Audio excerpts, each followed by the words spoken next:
Hey, we are live.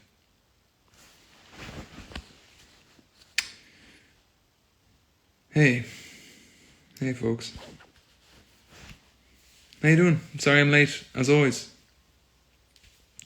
10 or so late. 15 minutes late. We'll call it 15 late. Very sorry. How are you doing? Happy weekend. Happy Saturday. Thanks for hanging on. And thanks so much for joining us again. Joining me again. It's good to say hey. I'll hang on 1 second. Let a few people pop in. It's going well. Regan Hill 24, thank you very much. It's going well. How are you doing? How's your weekend going? I'm good. Thank you. I have some stuff to read. Obviously, that is the premise. But yeah, I feel like should I even be showing? I think Dr. Katie Mack did show this cover on her Twitter. Yeah, but this arrived. This wonderful book, and I might read you an excerpt from it. And her fantastic writing. And I have to say, it captures the imagination, and it's so informative, and it's so rich. But let me think of some stuff to send. I'm not sure, do I start with poems? Do I start with the excerpt? I might read something from Khalil Gibran's The Prophet also. Hey guys, happy weekend. Have you guys read The Prophet? Anyone out there read The Prophet? You might laugh at me for liking that book. Don't. But it's it's just so beautifully written. And I might read you something, the take on love, the meditation on love in that. Here's some poems anyway I came across. I have a lot of love poems about life and stuff. The Spirit is Too Blunt an Instrument, by Anne Stevenson. It's a poem about a baby,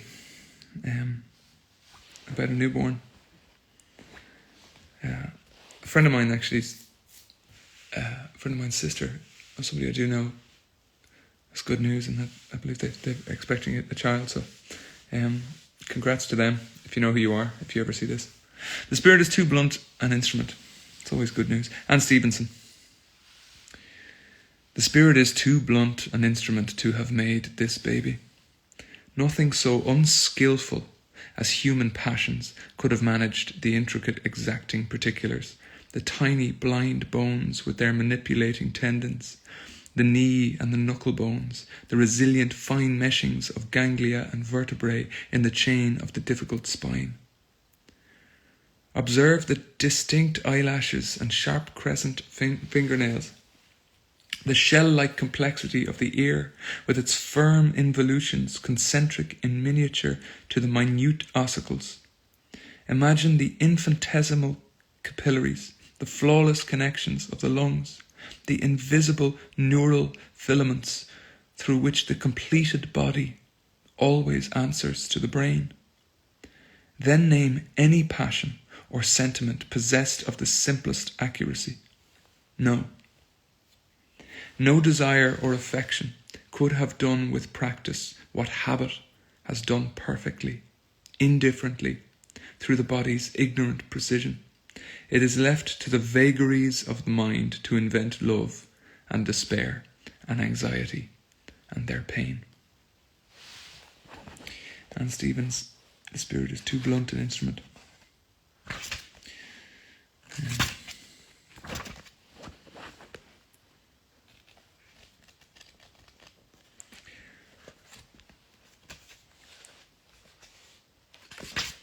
I won't read that one yet. These are too heavy to start the day with. My God, but I will read them. I'm going to read you that excerpt. That poem was called "The Spirit is Too Blunt is too blunt an instrument.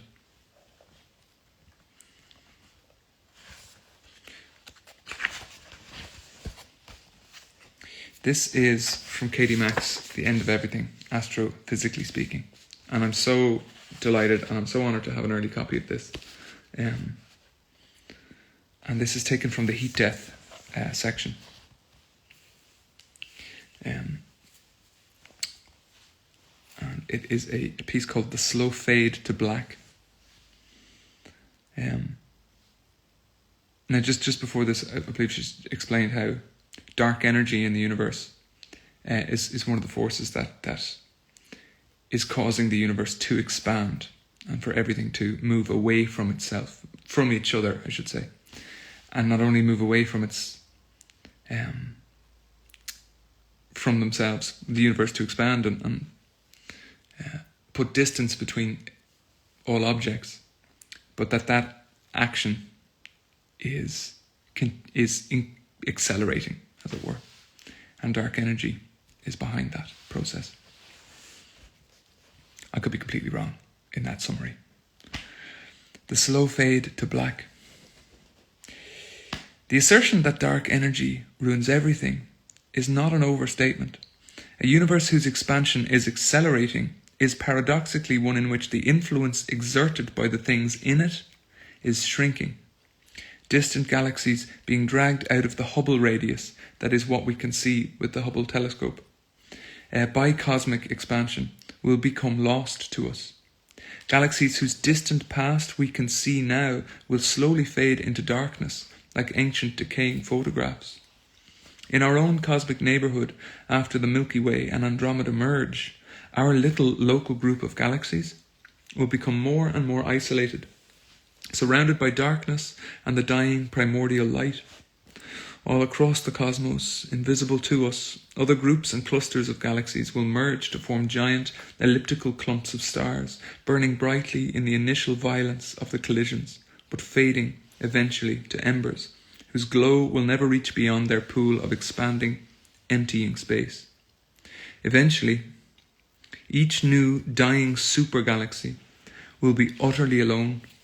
Nothing will again approach to bring in a fresh supply of gas to fuel new stars. The stars already shining will burn out, exploding as supernovae, or, more often, sloughing off outer layers to become slow-burning relics, gradually cooling for billions or trillions of years. Black holes will grow for some time. Some will engulf galaxies worth of dead stellar remnants. Some will stall in their growth, with no new matter approaching close enough to be consumed. When the stars have all faded to darkness, the ultimate decay sets in. Black holes begin to evaporate. It was originally thought that black holes were eternal, capable of growing by consuming other matter, but incapable of ever losing any mass. It makes sense that something defined by the fact that not even light can escape it would be a one-way, bottomless pit. But Stephen Hawking calculated in the 1970s that quantum effects on a black hole's horizon cause it to glow faintly. The glow carries away energy, or equivalently, the glow, I'm just trying to stay out of this.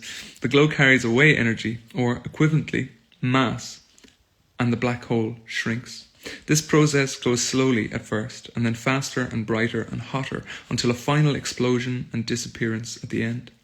Even the supermassive black holes at the centres of galaxies, with masses millions or billions of times that of the Sun, are destined to eventually fade and disappear.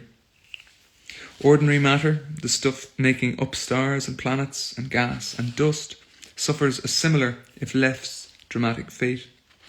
Most particles of matter are known to be, at some level, unstable. If left alone long enough, they decay into other things, dropping in mass and energy in the process. A neutron, for example, will eventually decay into a proton, an electron, and an anti-neutrino. While we've never seen a proton decay experimentally, we have reason to believe that can happen too if you're willing to wait something like 10 to the power of 33 years. That's a long time. At that point, even hydrogen atoms, which have been persisting as the most numerous atoms in the universe since the Big Bang itself, will finally cease to be. The distant future of a universe governed by dark energy in the form of a cosmological constant is one of darkness, isolation, emptiness, and decay. But this slow fade is just the beginning of the ultimate end, the heat death. I might keep going. Yes. The name heat death might sound like a misnomer for a state of the cosmos that is colder and darker than anything else in the history of creation. But in this case, the term heat, quote heat, is a technical physics term, not meaning warmth, but rather disordered motion of particles or energy. And it's not the death of heat, but a death by heat. It's the disorder in particular that kills us, which is why we need to take a moment to talk about entropy. Entropy is perhaps one of the most essential, versatile, and tragically obscure topics in all of science. It shows up everywhere, not just in the physics of everything from balloons to black holes, but also computer science, statistics, and even economics and neuroscience. Entropy is usually explained in terms of disorder. The more disordered a system, the higher its entropy. A pile of puzzle pieces has higher entropy than a completed puzzle. A scrambled egg has higher entropy than an intact one. In cases where disorder is not an immediately obvious property, you can think of entropy as a measure of how free or unconstrained the elements of the system are. To be concrete, a completed puzzle has a low entropy because there's only one way for all the pieces to be arranged to make the puzzles whole, whereas a pile of pieces can be in any number of configurations and still successfully constitute a pile. Though it's not so obvious in these examples, higher entropy is also linked to higher temperature. This makes sense if you think of a difference between a block of ice and a cloud of steam. In order to be ice, the water molecules have to be arranged in a crystal structure, whereas the particles in steam are free to move around in 3 dimensions. But even just cooling the steam a bit reduces its entropy because the particles are moving less. They're more constrained or less disordered. The important thing about entropy in cosmic terms is that over time, it goes up. The second law of thermodynamics states that in any isolated system, the total entropy can only increase, not decrease. In other words, order does not spontaneously appear out of nowhere. And if you leave something alone long enough, it will inevitably decay into disorder. Isn't this great? Anyone who has tried to keep their desk tidy will understand this. The universe's most intuitive and maddening natural law. Whether or not the universe itself counts as an isolated system can be a matter of discussion, but taking it to be one leads us to the conclusion that the future of the cosmos is one of inevitably increasing disarray and decay. In fact, the second law is considered to be so inescapable and fundamental, it's been blamed for the passage of time itself. The laws of physics generally have no regard for the direction of time. In most situations, reversing the equations in time make no difference to the physics. The only part of physics that seems to care at all about which direction time is going is entropy. In fact, it's possible that the only reason we can remember the past and not the future is that, quote, things can only get worse, is a truth so universal that it shapes reality as we know it. Isn't that wonderful? The end of everything. Katie Mack. Well, thank you very, very much to Dr. Katie Mack for sending this on, and absolutely wonderful getting to read your wonderful words and pick your brain over the years. There's a wonderful song by Daniel Caesar called Entropy, I think it's called Entropy. And I remember when I heard it, it draws on that theory, and it draws on that kind of cosmic law, and it's wonderful. It's a wonderful song, and I remember hearing it and being comforted that there's another artist out there kind of inspired by the same sort of wonderful, awe-inspiring, terrifying facts of the universe. as I was in the song No Plan, which references Dr. Katie Mack. Where am I? What am I doing? All right. Yes. Pablo Neruda.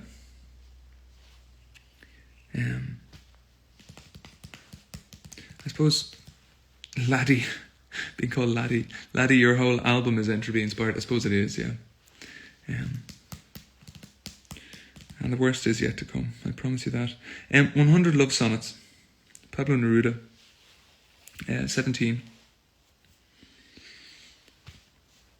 This is a stunner. I don't love you as if you were a rose of salt, topaz, or arrow of carnations that propagate fire. I love you as one loves certain obscure things, secretly, between the shadow and the soul. I love you as the plant that doesn't bloom, but carries the light of those flowers hidden within itself. And thanks to your love, the tight aroma that arose from the earth lives dimly in my body. I love you without knowing how, or when, or from where. I love you directly without problems or pride. I love you like this because I don't know any other way to love, except in this form in which I am not, nor are you, so close that your hand upon my chest is mine, so close that your eyes close with my dreams.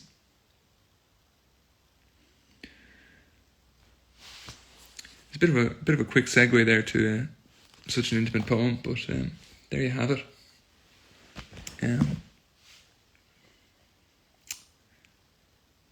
Did I have some stuff on the spirit level I was going to read?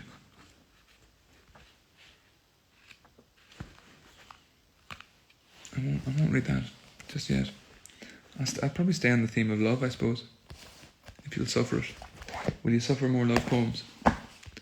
I know entropy is a bit of a weird thing to leap from a chat about entropy and then straight to love. But to be fair, if you can't find the link, I suppose there's the link there. You'll find it. It's good. It is a. I don't think love escapes that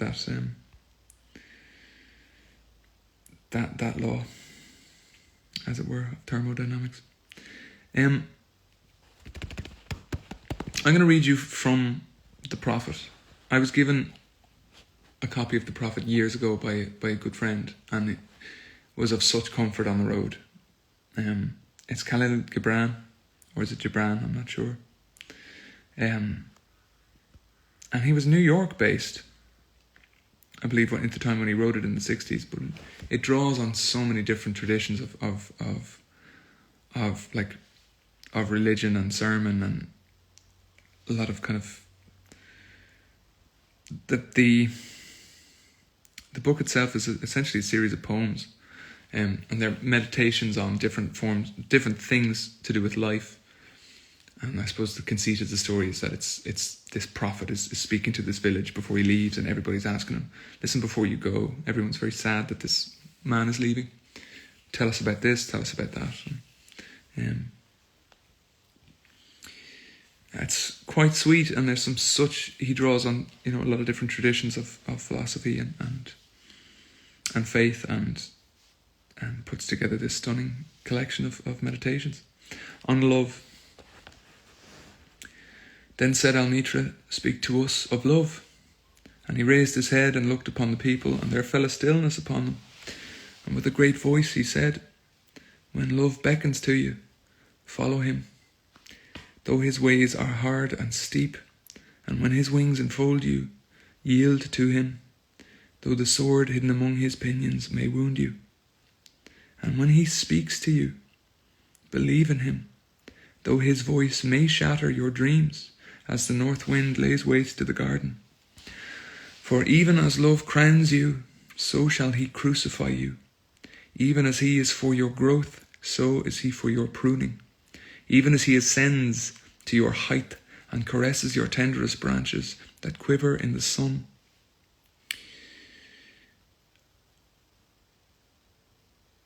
so shall he descend to your roots and shake them in their clinging to the earth. Like sheaves of corn he gathers you unto himself. He threshes you to make you naked. He sifts you to free you from your husks. He grinds you to whiteness. He kneads you until you are pliant, and then he assigns you to his sacred fire, that you may become sacred bread for God's sacred feast. All these things shall love do unto you, that you may know the secret of your heart, and in that knowledge become a fragment of life's heart. But if in your fear you would seek only love's peace and only love's pleasure, then it is better for you that you cover your nakedness and pass out of love's threshing floor into the seasonless world, where you shall laugh, but not all of your laughter, and weep, but not all of your tears.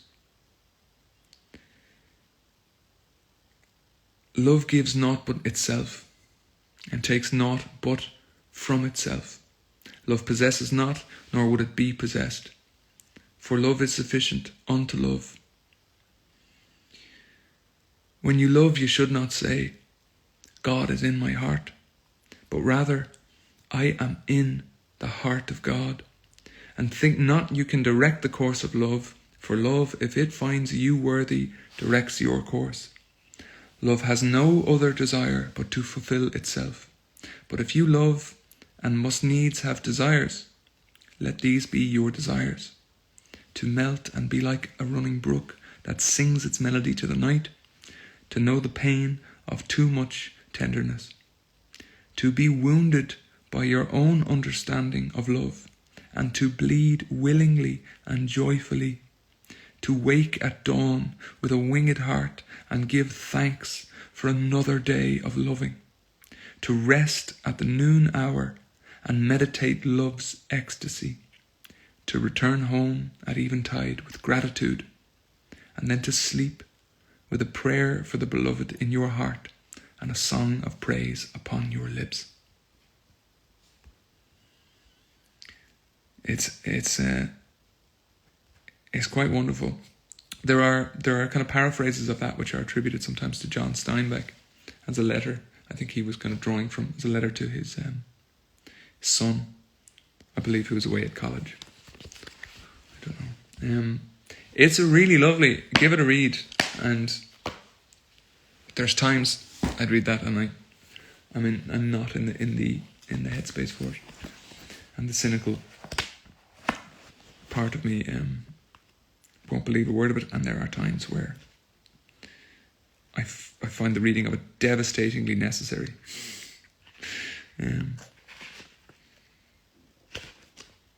I might leave you with a fun one. That's probably too sad. I won't do it to you. I will not do it to you. There was so many other ones that I was hoping to read you, but I'm going to have to go shortly. So I might give you one more, maybe? Yeah? How are you guys doing anyway? How's your weekend been going? Oh yeah, I was going to say, I saw, I'm off Twitter, as you know, but I only get onto it if I'm on a laptop or on a computer, and I have to check something or I have to post something. I've deleted it off my phone. I won't be spending that much time on Twitter. But I saw that you guys were posting poems in lieu of there being this thing yesterday, and I was so amazing, and you guys are incredible. There's such a wonderful community of fans out there, and you are the sweetest in the world, I have to say. So I've been thinking that over the last 48 hours. I just have some of the sweetest, most amazing fans in the world. So thank you so much. Genuinely. And that's such an amazing thing to do for each other, if nothing else. And just for poetry, if nothing else. It's just read out something that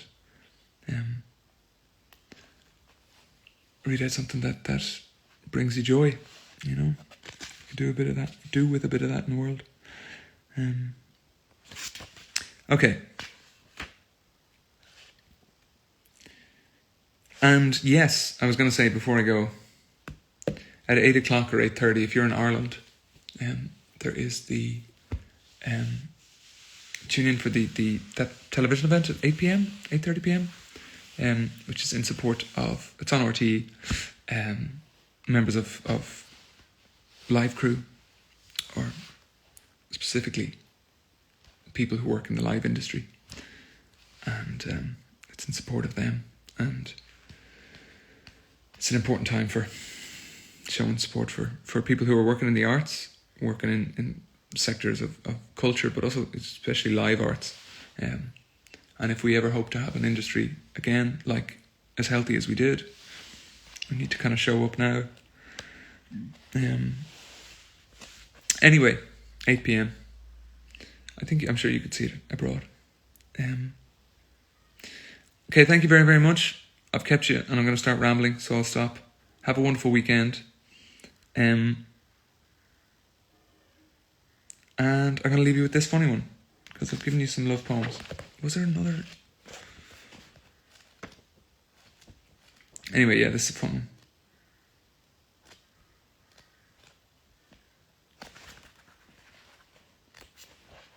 He says, this is a fun one, he says, as he wonders if this is in fact the poem he was going to.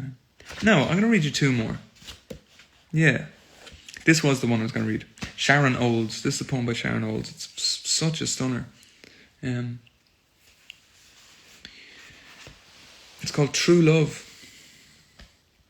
Yeah. True Love. In the middle of the night, when we get up after making love, we look at each other in complete friendship. We know so fully what the other has been doing, bound to each other like mountaineers coming down from a mountain. Bound with the tie of the delivery room, we wander down the hall to the bathroom. I can hardly walk. I wobble through the granular, shadowless air. I know where you are with my eyes closed. We are bound to each other with huge invisible threads.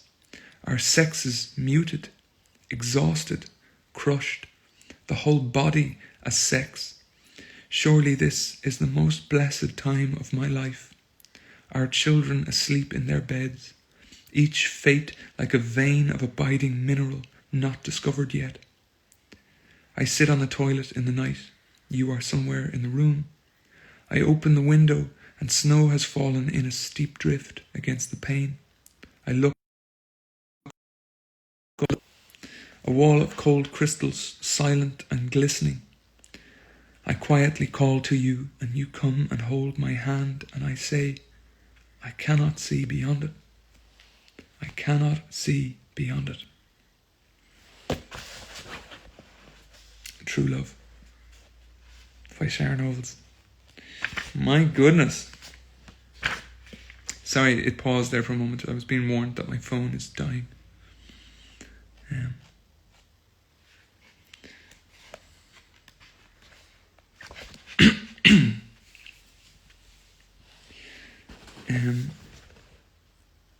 Now this is a fun one.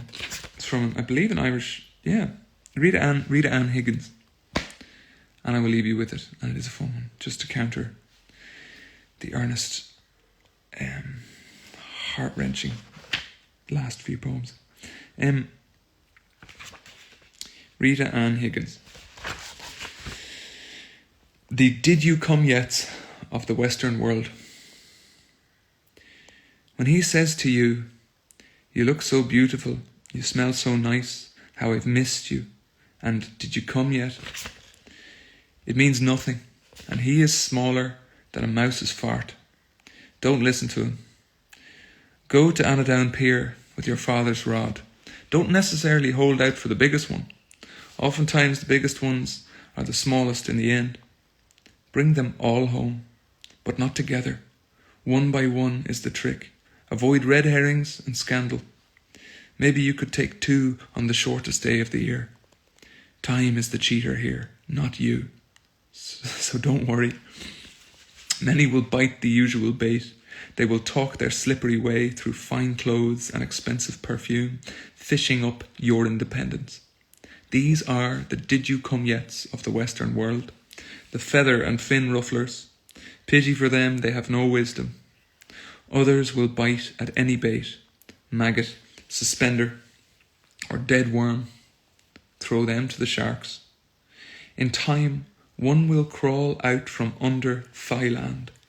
Although drowning, he will say, "Woman, I am terrified. Why is the house shaking?" And you'll know he's the one. Rita Ann Higgins. The did you come yets of the Western world. Listen, I'm going to leave you. I'm going to leave you there, and I hope you enjoyed. Thank you so much. I'm going to have to keep in touch about next week. Sometimes I find it tricky. I don't want to let you down. I'm going to let people down, so I don't know if I can do it next week. But I have to keep in touch about it. I'm going to have to play it by ear, I'm afraid. But I find I'm kind of up to my proverbials, and then I'm not prepared enough. But thank you so much. I'll let you know, and it's such a joy saying hey, and thanks so much for sending in the hellos, and good to see you. And thanks again for all the support. I saw some really, it was so lovely seeing you guys sharing poetry amongst yourselves, and you're the best. Enjoy the weekend. I love you loads. Take care. Bye-bye.